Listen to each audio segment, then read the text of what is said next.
അസ്സലാമലൈക്കും. ഞാൻ ആമിന ഷബീർ, തൃശ്ശൂർ.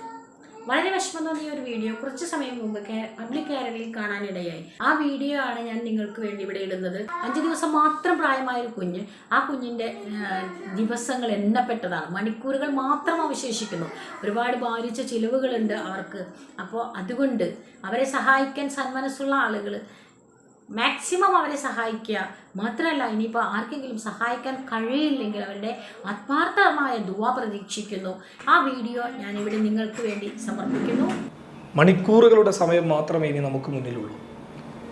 ഷീസ് എന്ന് പറയുന്ന സാഹിദിൻ്റെ കുട്ടി, സാഹിദിൻ്റെ കല്യാണം കഴിഞ്ഞിട്ടാകോ 1 വർഷമേ ആയിട്ടുള്ളൂ. ആദ്യത്തെ കുട്ടിയാണ്.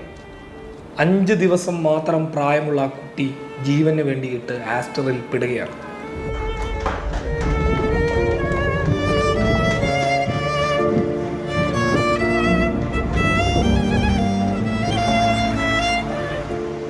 ഈ വീഡിയോയിൽ നിങ്ങളിപ്പോൾ കാണുന്നുള്ളത് കാസർകോട്ടെ സാദിയ ആശുപത്രിയിൽ നിന്ന് ജീവന് വേണ്ടിയിട്ട് പിടക്കുന്ന ആ കുഞ്ഞു പൈതലിനെ, ഹൃദയ സംബന്ധമായിട്ടുള്ള രോഗം കാരണം വല്ലാത്തൊരു ദയനീയമായിട്ടുള്ളൊരവസ്ഥയിലുള്ള ആ കുഞ്ഞു പൈതലിനെയും കൊണ്ട് കോഴിക്കോട്ടെ മിംസിലേക്ക് പോകുന്ന ദയനീയമായിട്ടുള്ളൊരു കാഴ്ചയാണ് നിങ്ങൾ കാണുന്നുള്ളത്.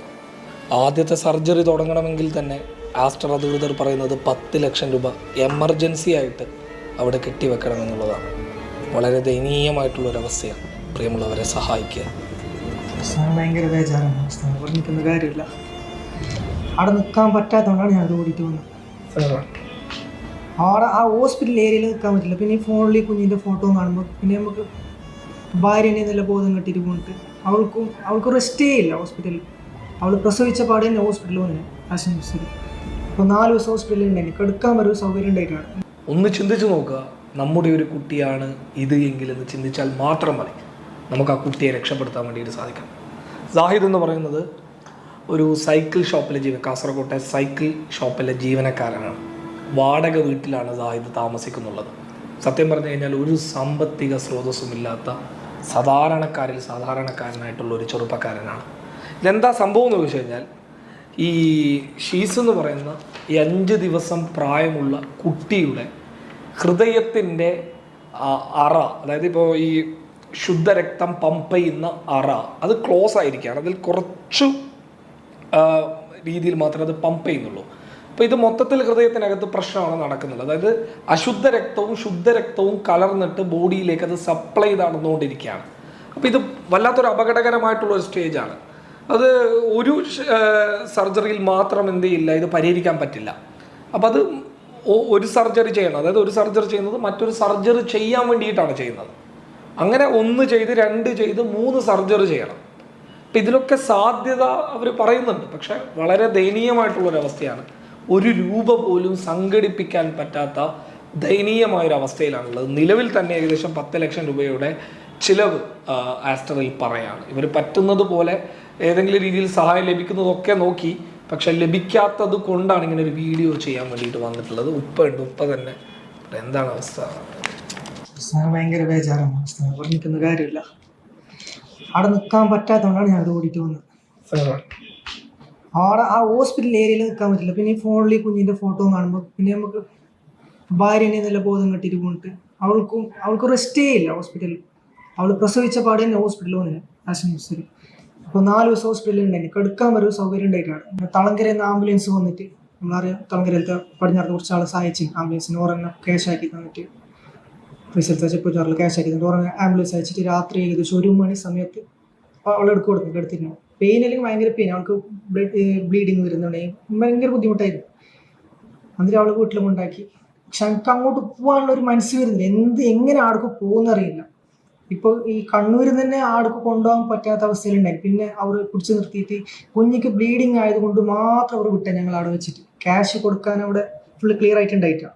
പൈസ ഉണ്ടായിട്ട് എത്തിയിട്ടുണ്ടായിട്ടാ ഫുള്ള് ബ്ലോക്ക് ആയിട്ട് ഒന്നും ചെയ്യാൻ പറ്റാത്ത അവസ്ഥയില്ല. അപ്പോൾ കുഞ്ഞിനെ കൊണ്ടുപോകാനും പറ്റുന്നില്ല കൊണ്ടുപോകാൻ. ചിലവർ ക്യാഷിന്റെ പ്രോബ്ലം ഉണ്ട്. കോഴിക്കോട് നിന്ന് ആംബുലൻസ്, വെന്റിലേറ്റർ ആംബുലൻസ് വന്നിട്ടാണ് കൊണ്ടുപോയത്. അപ്പോൾ ഓർ പറഞ്ഞ് ഇനിയും വെക്കാൻ പറ്റില്ല, ബ്ലീഡിങ് വന്നോളുണ്ട് കുഞ്ഞിക്ക്, ഇത്രയും പെട്ടെന്ന് നടക്ക് എത്തിക്കുന്നു പറഞ്ഞു. പക്ഷെ ഞങ്ങളുടെ നിന്നോളാം, ഞാനും എൻ്റെ വൈഫ് നിന്നോളാം, കുഞ്ഞിനെ കൊണ്ടുപോട്ടെന്ന് പറഞ്ഞു. അപ്പോൾ ഓരല്ലേ അത് സമ്മതിക്കില്ല. എങ്ങനെ എന്തോ സമ്മതം മൂളിയിട്ട് കുഞ്ഞിക്ക് അത്ര ക്രിട്ടിക്കൽ ആയതുകൊണ്ട് അവർ കൊണ്ടുപോകാൻ സമ്മതിച്ചു. എൻ്റെ അളിയനാണ് പോയത്. ഒരാളെ പോകാൻ പറ്റുമോ, എനിക്ക് അളിയൻ പോയിട്ടുള്ളത്. ഇപ്പോൾ അളിയൻ അടങ്ങുള്ളത്. പക്ഷെ ഞങ്ങൾക്കിപ്പോൾ ഇവിടെ ഒന്നും സെറ്റ് ആക്കാനൊക്കെ അങ്ങോട്ട് പോയിട്ട് ഒരു കാര്യവുമില്ല. ഒരു ഇങ്ങനെ പൈസ ഇപ്പോൾ അഡ്വാൻസ് ആണ് കെട്ടണം, എന്തെങ്കിലും ഓപ്പറേഷൻ നടക്കൂ. കുഞ്ഞിൻ്റെ കാര്യം ഇനി അവർ തന്നെ പറയുന്നത് ഇതായാലായി 3 സർജറി വേണമെന്ന് പറയുന്നു. ഫസ്റ്റത്തെ സർജറി വെച്ചാൽ 8 മണിക്കൂറോളം ദൈർഘ്യമുണ്ടെന്ന് പറഞ്ഞു. അത് ഈ വേൾഡിൽ തന്നെ ഏറ്റവും ഡേഞ്ചർ ആയിട്ടുള്ള സർജറി എന്ന് പറഞ്ഞു. അത് ഞാൻ സംസാരിച്ചു, ഞാൻ ഇപ്പോൾ ഡോക്ടർമാരായിട്ട് സംസാരിച്ചിരുന്നു. ആസ്റ്ററിൽ അത്യാവശ്യം എല്ലാവരുമായിട്ട് സംസാരിച്ചു. വളരെ കോംപ്ലിക്കേറ്റഡ് ആണെന്നാണ് പറയുന്നത്. ഭയങ്കര ബേജാണ്. ഒരു ഫസ്റ്റത്തെ തന്നെ മോനല്ലേ, ഫസ്റ്റ് കിട്ടി ആശിച്ച് അത്ര ആഗ്രഹിച്ചിട്ട് ഞങ്ങൾ ഇത്ര ചെയ്തിട്ട് കാര്യമില്ല. പിന്നെ ഉപ്പാൻ്റെ അങ്ങനെ ഉപ്പ ഡയാലിസിസ് ഉണ്ടായിട്ട് ഇപ്പോൾ അടുത്തിട്ട് ഞങ്ങൾ പിരിവ് ചാരിറ്റി ആക്കിയിട്ട് കിഡ്നി ചേഞ്ച് ആക്കാൻ വേണ്ടിയിട്ട് അതിനുള്ള തയ്യാറെടുപ്പിലുണ്ടായിരുന്നു. അപ്പോൾ ഇങ്ങനത്തെ അവന് 3 വർഷമായി ഡയാലിസിസ് ചെയ്യുന്നത്, അഭയത്തിലാണ് ഇപ്പോൾ ചെയ്യുന്നത്. അപ്പം അതിലും ഇതുമായിട്ട് നമുക്ക് ഉപ്പാക്കും ബേജാറ്, ഉപ്പാവും ടെൻഷൻ, ഉപ്പാവും നെഞ്ഞുമ്പിലായിട്ടാണ് ഡയാലിസിസ് ആക്കാൻ പറ്റാത്ത രീതിയിൽ കരിച്ചിലും ഇതായിട്ടും നടക്കുന്നുണ്ട്. ഇത് പറഞ്ഞിട്ട് കാര്യമില്ല. ഞങ്ങൾക്ക് അങ്ങോട്ട് പോകാനും ഒരു മനസ്സ് വരുന്നില്ല, പൈസ ഇല്ലാണ്ട്. പിന്നെ അവിടെ നിൽക്കാനുള്ളൊരു ഇതില്ല. എനിക്ക് തന്നെ ഒരു നെഞ്ഞുമ്പില വരുന്ന പോലെ വരുന്നു, ക്ഷീണവും വരുന്നു, ഉറക്കവുമില്ല. കുറേ ദിവസമായി ഉറക്കില്ലാത്ത. എന്തെന്ന് എനിക്ക് തന്നെ പറയാൻ പറ്റില്ല. ഇത് എന്ത് ചെയ്യണോ, ഇനി എങ്ങനെ കിട്ടുമെന്ന അതൊന്നും എനിക്ക് തലക്ക് ബോധേ പോകുന്നില്ല. അങ്ങനത്തെ അവസ്ഥയിൽ ഞാനുള്ളത്. അതുകൊണ്ടാണ് ഞാൻ കാതിർച്ചാൻ എടുത്ത് എന്തെങ്കിലും കയ്യിലിട്ട് ഓടിയിട്ട് വന്നു, ആരും കൈ സഹായിച്ചോട്ടിട്ട് ഞാൻ ഓടിയിട്ട് വന്നു എന്നിട്ടാണ്. സാറ് പറയണ്ട, നമുക്ക് പരിഹാരം ഉണ്ടാക്കാം. അല്ലാണ്ട് എല്ലാവരും ഇത് കാണുന്നുണ്ട്. പ്രിയമുള്ളവരൊരു ഉപ്പയുടെ സങ്കടമാണ്. ചെറുപ്പക്കാരനാണ്, നമ്മുടെയൊക്കെ എൻ്റെയൊക്കെ പ്രായത്തിലുള്ള ഒരു ചെറുപ്പക്കാരനാണ്. ഇനിയും അങ്ങോട്ട് ഒരുപാട് കാര്യങ്ങളിലേക്ക് പോകേണ്ട ഒരാളാണ്. ഒരു ചെറിയ കുട്ടിയുടെ ജീവനാണ്. അത് ജീവന് വേണ്ടിയിട്ട് ആസ്റ്ററിൽ ചെറിയ കുട്ടി ജീവന് വേണ്ടിയിട്ട് പിടയുന്ന ഒരു രംഗം നിങ്ങൾ എന്നെ ഒന്ന് ആലോചിച്ച് നോക്ക്. വളരെ ദയനീയമാണ്. അപ്പോൾ ഉപ്പാൻ്റെ അവസ്ഥ നിങ്ങൾക്ക് ചിന്തിക്കാൻ പറ്റുന്നതേ ഉള്ളൂ.